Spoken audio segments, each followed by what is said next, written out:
Bonjour à tous et bienvenue dans cette édition. Aujourd'hui, nous allons tenter de mater le roi, déplacer le cavalier, faire échec et sacrifier des pions, le tout sur un damier noir et blanc. Vous l'avez sans doute compris, nous allons parler échecs à l'occasion du championnat régional d'échecs des jeunes de 6 à 16 ans qui se déroule en ce moment à Plomelin, dans le Finistère.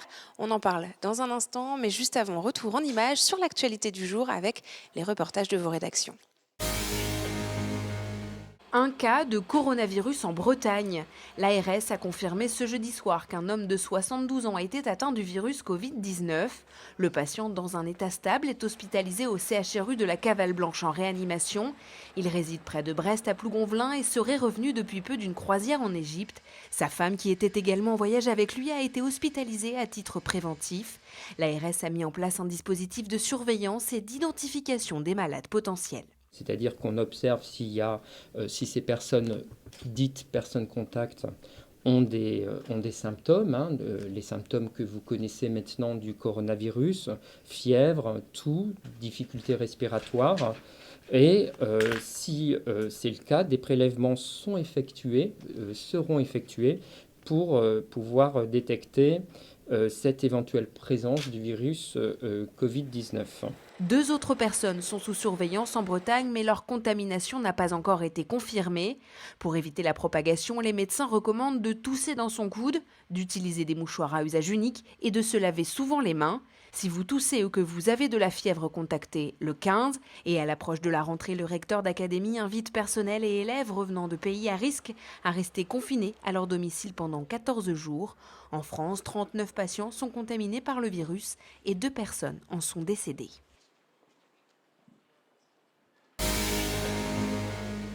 Les réorganisations successives à la Poste font grincer des dents les salariés. En Finistère, ils étaient une trentaine à manifester leur mécontentement lors de la venue de leur directeur général ce vendredi à Quimper. En 2006, il y avait 150 bureaux de poste sur le Finistère. Actuellement, il n'y a plus que 17 secteurs. Tous les 2 ans, il y a des réorganisations et tous les 2 ans, c'est à peu près 20% d'emplois en moins. Les conditions de travail des facteurs qui sont passés au tourner-sacoche sont de plus en plus difficiles.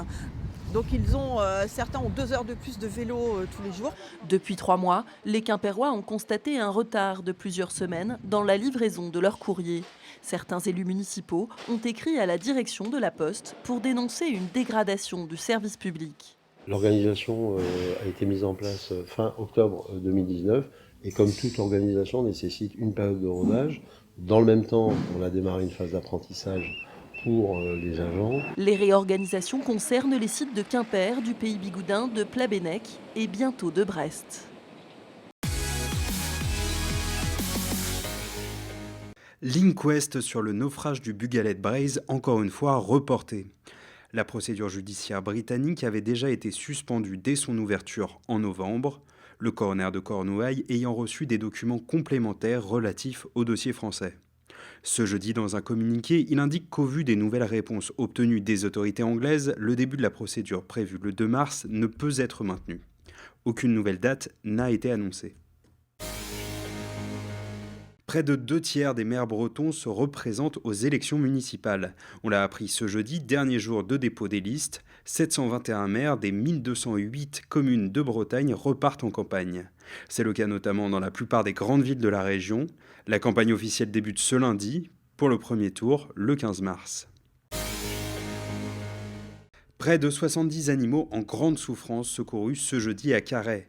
Parmi eux, une dizaine de chiens et chats, mais aussi des chèvres, des vaches ou bien des cochons, abandonnés à leur sort par leurs propriétaires hospitalisés depuis quelques jours. Les gendarmes, accompagnés par l'association Stéphane Lamar de défense des droits des animaux, ont procédé à la saisie sur réquisition du parquet de Brest. L'opéra rock Chouan d'Alan Simon récompensé par le prix du public du Grand Prix du disque du Télégramme.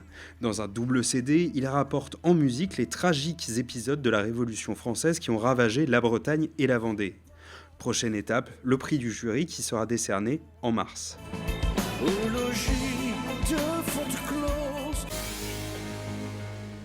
Pont-Aven sera-t-il le village préféré des Français en 2020 ? La commune du Finistère a été sélectionnée pour représenter la Bretagne au concours organisé par France 3.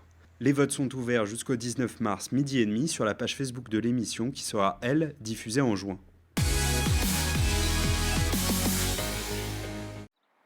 Creys-Breiz, Mellionec est reconnu comme étant le pôle du cinéma documentaire en Bretagne.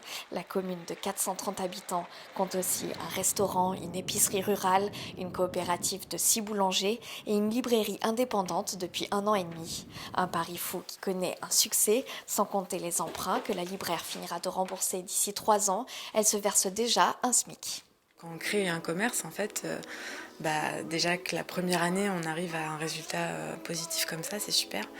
Surtout des livres dans un tout petit village. Voilà. Peut-être tu auras des livres de Louis Guillou. Je crois que oui, mais il faut que j'aille vérifier. Lors du lancement, les habitants ont créé une association baptisée Le Poulpe pour soutenir le projet. En 5 jours, le financement participatif de la librairie a récolté 2 fois la somme demandée et aujourd'hui, l'engouement ne faiblit pas. Si on vient en disant, voilà, de toute manière, Élise y trouve, jamais je n'aurais pensé qu'il pourrait y avoir un tel professionnalisme derrière. C'est pas des marchands de livres, c'est des vrais libraires. Et ça, voilà, ça fait la différence. Pour cette libraire, ces commerces en zone rurale ont de l'avenir. Souvent, c'est qu'on a peur de s'installer dans des endroits où il y a peu de population. Et pourtant, ça fonctionne. Et c'est pas seulement à Mellionec. Par exemple, au Café Librairie L'Autre Rive à Berrien, qui est aussi un petit village, ça fonctionne très bien. Donc, je pense que c'est un modèle qui pourrait être développé plus. Finalement, à la campagne, ça fonctionne super bien, quoi. Les habitants de Mellionec, à travers l'association Le Poulpe, donnent rendez-vous à tous les curieux le vendredi 13 mars à la librairie et dans 3 autres lieux de la commune pour découvrir des chansons et des lectures.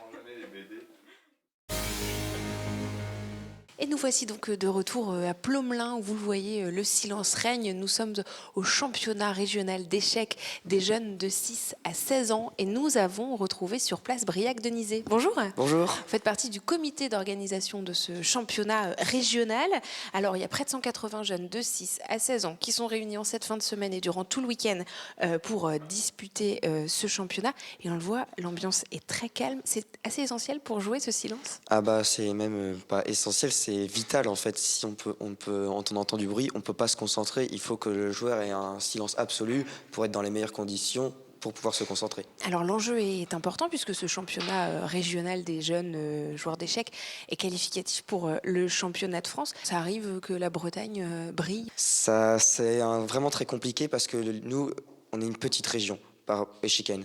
Il y a des institutions en Corse, c'est vraiment le sport de la Corse ou des régions de l'Est ou de la région Île-de-France. Et là-bas, ils ont d'énormes ressources et donc ils forment beaucoup plus de jeunes de bien meilleurs niveaux. Pourquoi ce sport pourtant est intéressant pour les enfants ? Parce qu'en fait, quelle que soit l'origine de l'enfant, quels que soient ses résultats, ça lui apporte quelque chose. C'est-à-dire que tout le monde peut réussir au jeu. Il suffit juste d'apprendre les règles. Et on part à égalité. En fait, ça dépend juste de la volonté de l'enfant. Alors les jeunes aussi, après leur partie, analysent leurs coups. Ça, c'est important pour progresser. En fait, on apprend toujours plus de ses défaites que de ses victoires parce que on va essayer de comprendre pourquoi on a perdu, pourquoi l'autre a été plus fort. Qu'est-ce qu'on a fait pour permettre la victoire de l'adversaire. Donc si on n'analyse pas, on ne comprend pas. Et la prochaine fois, on peut réitérer la même erreur. Alors on va justement aller rencontrer quelques-uns de ces jeunes participants et de voir ce qu'ils pensent de ce sport. À quel âge tu as commencé les échecs ? Il y a 2 ans. Et déjà en 2 ans, tu arrives déjà à bien maîtriser le jeu ? Ouais. Tu joues combien de temps par jour, par semaine ? Dans les bons jours, je joue 2 heures et sinon c'est entre 30 minutes et 1 heure. Tu joues tous les jours ? Dès que je peux. Faut tout apprendre, sinon on n'est pas bon. La stratégie, la tactique et plein d'exercices aussi. Pour travailler, je fais un peu de tout. Je fais de la tactique, de la stratégie, des finales, et puis je travaille dans les livres, et puis sur mon ordinateur, et avec un entraîneur aussi. Est-ce que les filles jouent différemment des garçons ? Non, après, certaines personnes disent que les filles sont plus agressives, mais moi, franchement, je vois pas de différence, voilà. Alors, on vient d'entendre ces jeunes, et parmi eux, il y avait Pauline. C'est vrai que les femmes ne sont pas encore très représentées, seulement 20% ici dans la région de filles. Qu'est-ce qui est fait pour essayer d'attirer plus de filles ? On essaie de mettre en place des moyens comme des compétitions féminines où on essaie de les intégrer dans les équipes en obligeant, par exemple, les équipes essentiellement composées d'hommes d'avoir au moins une fille dans leur équipe. Mais après, c'est qu'on remarque qu'il y a autant de garçons et de filles au début, mais qu'avec l'âge, ce sont les garçons qui ont tendance à rester. Et comment on fait pour se lancer dans les échecs ? Suffit d'avoir une bonne volonté, de vouloir prendre quelques heures de plaisir. Par exemple, dans mon cas, j'ai découvert les échecs à l'âge de 8 ans lorsqu'un animateur est venu dans mon école. Et donc en fait, ensuite, j'ai adoré le jeu. Et après, j'ai voulu jouer avec mon père. Et ensuite, c'est comme ça que ça a commencé. 2 ans plus tard, je me suis dit que je voulais battre absolument mon père. Et donc, je suis allé m'inscrire dans le club de la ville. Et j'en suis là maintenant. Merci beaucoup, Merci à Briac Denizet, en tout cas, pour ces informations sur le championnat régional d'échecs pour les jeunes de 6 à 16 ans qui se déroule donc en ce moment à Plomelin dans le Finistère. Merci à vous de nous avoir suivis.